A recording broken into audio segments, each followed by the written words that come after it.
ومن أحسن قولا ممن دعا إلى الله وعمل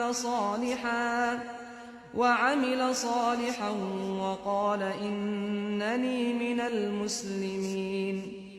আসসালামু আলাইকুম ওয়া রাহমাতুল্লাহি ওয়া বারাকাতুহু। ধন্যবাদ সম্মানিত ভাইকে প্রশ্ন করার জন্য। আপনি জানতে চেয়েছেন যে যাকাতের টাকা দিয়ে গ্রামে গরিবদের গরুর মাংস কি বন্টন করা যাবে? যাকাতটা আপনার সূরা তাওবা 60 নম্বর আয়াতে 8 প্রকার লোকের কথা বলা হয়েছে। এই 8 প্রকার লোকের মধ্যে বন্টন করতে হবে। বাকি আপনি কি দিয়ে দিবেন যাকাতটা, টাকা দিয়ে দিবেন, কাপড় দিয়ে দিবেন, বা কোনো কিছু করে দিবেন, কোনো খাবার দিবেন, সেটা প্রয়োজন অনুযায়ী আপনি যাকে দিচ্ছেন যে হকদার তার অবস্থাটা কি, সে তার কোনটা বেশি প্রয়োজন।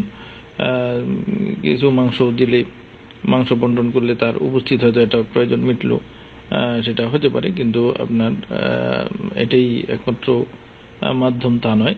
আপনি কিছু মাংস দিলেন, অন্য কোনো খাবার দিলেন, শুধু মাংস দিলেন, তাহলে মাংসটা সে পাকাপাকি দিয়ে মশলা দরকার, তেল দরকার, এটা সেটা অনেক কিছু দরকার, তো সেদিকে লক্ষ্য রাখা দরকার। মানে মাংসটা দিয়ে যেন আবার তাকে আরেকটা সমস্যার মধ্যে ফেলানো না হয়, সেদিকে খেয়াল রাখা।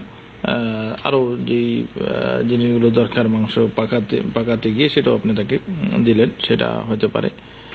যাই হোক, আপনি দেখবেন যে তার বেশি প্রয়োজন কোনটা, যেটা বেশি প্রয়োজন সেটা আপনি দিবেন, এটা তাহলে ভালো হয়।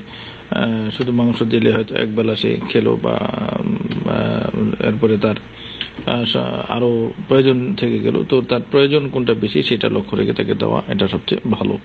ধন্যবাদ আপনাকে। আসসালামু আলাইকুম ওয়া রাহমাতুল্লাহ।